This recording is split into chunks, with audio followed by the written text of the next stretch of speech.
ओम शांति। 24 जुलाई 1970 की अव्यक्त बाप दादा की अव्यक्त मुरली है। हेडिंग है बिंदु रूप की स्थिति सहज कैसे बने। सभी जिस स्थिति में अभी बैठे हैं उसको कौन सी स्थिति कहेंगे?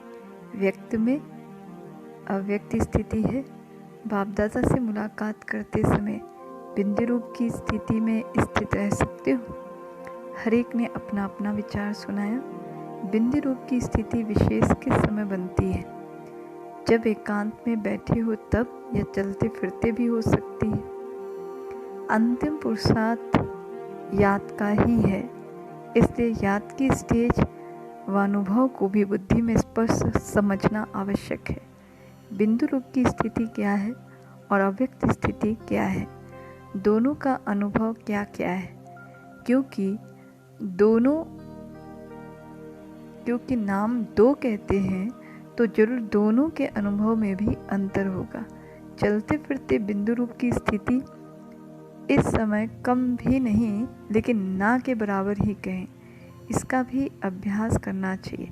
बीच बीच में 1-2 मिनट भी निकाल कर इस बिंदु रूप की प्रैक्टिस करनी चाहिए। जैसे जब कोई ऐसा दिन होता है तो सारे चलते फिरते हुए ट्रैफिक को भी रोक कर 3 मिनट साइलेंस की प्रैक्टिस कराते हैं। सारे चलते हुए कार्य को स्टॉप कर लेते हैं। आप भी कोई कार्य करते हो व बात करते हो तो बीच बीच में यह संकल्पों के ट्रैफिक को स्टॉप करना चाहिए। 1 मिनट के लिए भी मन के संकल्पों को, चाहे शरीर द्वारा चलते हुए कर्म को बीच में रोक कर भी यह प्रैक्टिस करनी चाहिए। अगर यह प्रैक्टिस नहीं करेंगे तो बिंदु रूप की पावरफुल स्टेज कैसे और कब ला सकेंगे? इसलिए यह अभ्यास करना आवश्यक है।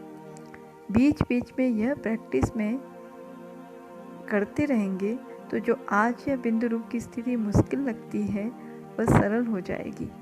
जैसे अभी मेजॉरिटी को अव्यक्त स्थिति सहज लगती है। पहले जब अभ्यास शुरू किया तो व्यक्त में अव्यक्त स्थिति में रहना भी मुश्किल लगता था। अभी अव्यक्त स्थिति में रह कार्य करना जैसे सरल होता जा रहा है, वैसे ही यह बिंदु रूप की स्थिति भी सहज हो जाएगी। अभी महारथियों को यह प्रैक्टिस करनी चाहिए। समझा? फरिश्ता रूप की स्थिति अर्थात अव्यक्त स्थिति, जिसकी सदा काल रहती, वो बिंदु रूप में भी सहज स्थित हो सकेगा। अगर अव्यक्त स्थिति नहीं है तो बिंदु रूप में स्थित होना भी मुश्किल लगता है। इसलिए भी इसका भी अभ्यास करो। शुरू में अव्यक्त स्थिति का अभ्यास करने के लिए कितना एकांत में बैठ अपना व्यक्तिगत पुरुषार्थ करते थे, वैसे ही इस फाइनल स्टेज का भी पुरुषार्थ बीच बीच में समय निकाल करना चाहिए। यह है फाइनल सिद्धि की स्थिति। इस स्थिति को पहुंचने के लिए एक बात का विशेष ध्यान रखना पड़ेगा। आजकल वह गवर्नमेंट कौन सी स्कीम बनाती है, उन्हों के प्लान्स भी सफल तब होते हैं जब पहले यह लक्ष्य रखते हैं कि सभी बातों में जितना हो सके इतनी बचत हो। बचत की योजना भी करते हैं ना। समय बचे, पैसे बचे, एनर्जी की बचत करना चाहते हैं। एनर्जी कम लगे और कार्य ज़्यादा हो, सभी प्रकार की बचत की योजना करते हैं। तो अब पांडव गवर्नमेंट को कौन सी स्कीम करनी पड़े? यह जो सुनाया कि बिंदु रूप की संपूर्ण सिद्धि की अवस्था को प्राप्त करने के लिए पुरुषार्थ करना पड़े। अभी जिस रीति चल रहे हैं उस हिसाब से तो सभी यही कहते हैं कि बहुत बिजी रहते हैं, एकांत का समय कम मिलता है, अपने मनन का समय भी कम मिलता है। लेकिन समय कहाँ से आएगा? दिन प्रतिदिन सर्विस भी बढ़ती जानी है और समस्याएं भी बढ़ती जानी है, और यह जो संकल्पों की स्पीड है वह भी दिन प्रतिदिन बढ़ेगी। अभी 1 सेकेंड में जो 10 संकल्प करते हो उसकी डबल ट्रिपल स्पीड हो जाएगी। जैसे आजकल जनसंख्या का हिसाब निकालते हैं ना, एक दिन में कितनी वृद्धि होती है, यहाँ फिर यह संकल्पों की स्पीड तेज होगी। एक तरफ संकल्पों की, दूसरी तरफ इस इविल स्पिरिट्स आत्माओं की भी वृद्धि होगी। लेकिन इसके लिए एक विशेष अटेंशन रखना पड़े जिससे सर्व बातों का सामना कर सकेंगे वह यह है कि जो भी बात होती है उसको स्पष्ट समझने के लिए 2 शब्द याद रखना है, एक अंतर दूसरा मंत्र। एक अंतर दूसरा मंत्र। जो भी बात होती है उसका अंतर करो कि यह यथार्थ है या अयथार्थ है, बाप दादा के समान है व नहीं है, बाप समान है व नहीं। एक तो हर समय अंतर करके उसका एक सेकंड में नॉट या तो डॉट, अंतर करके उसका एक सेकंड में नॉट या तो डॉट करना नहीं है तो फिर डॉट देंगे, अगर करना है तो करने लग जाएंगे।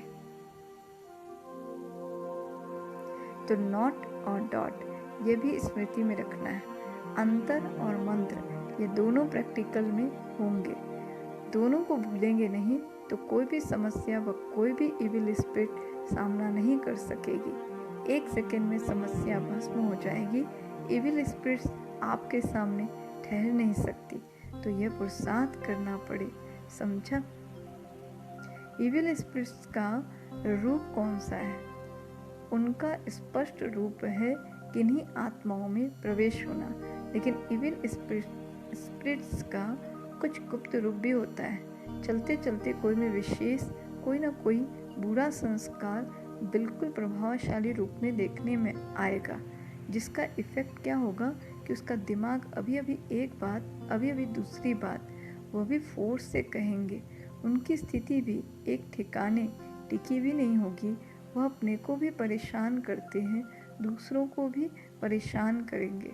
स्पष्ट रूप में जो इविल स्पिरिट्स आती है उसको परख कर उससे किनारा करना सहज है, लेकिन आप लोगों के सामने स्पष्ट रूप में कम आएगी, गुप्त रूप में बहुत आएगी, जिसको आप लोग साधारण शब्दों में कहते हो कि पता नहीं उनका दिमाग कुछ पागल सा लगता है, लेकिन उस समय उसमें यह इविल अर्थात बुरे संस्कारों का फोर्स इतना हो जाता है जो इविल स्पिरिट्स के समान ही होती है। जैसे वह बहुत तंग करते हैं वैसे यह भी बहुत तंग करते हैं। ये बहुत होने वाला है, इसलिए सुना कि अभी समय की बचत, संकल्पों की बचत, अपनी शक्ति की बचत, यह योजना बनाकर बीच बीच में उस बिंदु रूप की स्थिति को बढ़ाए।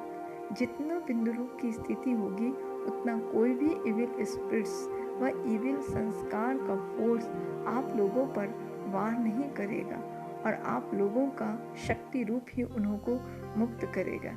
यह भी सर्विस करनी है, इविल स्पिरिट्स को भी मुक्त करना है, क्योंकि अभी अंत के समय का भी अंत है। तो इविल स्पिरिट्स व इविल संस्कारों को भी अति में जाकर फिर उन्हों का अंत होगा। किचड़ा सारा बाहर निकलकर भस्म हो जाएगा। इसलिए उन्हों का सामना करने के लिए अगर अपनी समस्याओं से ही मुक्त नहीं हुए होंगे तो इन समस्याओं से कैसे सामना कर सकेंगे। इसलिए कहते हैं बचत स्कीम बनाओ और प्रैक्टिकल में लाओ, तब अपना और सर्वात्माओं का बचाव कर सकेंगे। सिर्फ भाषण करने और समझाने की सर्विस नहीं, अब तो सर्विस का रूप भी बड़ा सूक्ष्म होता जाएगा। इसलिए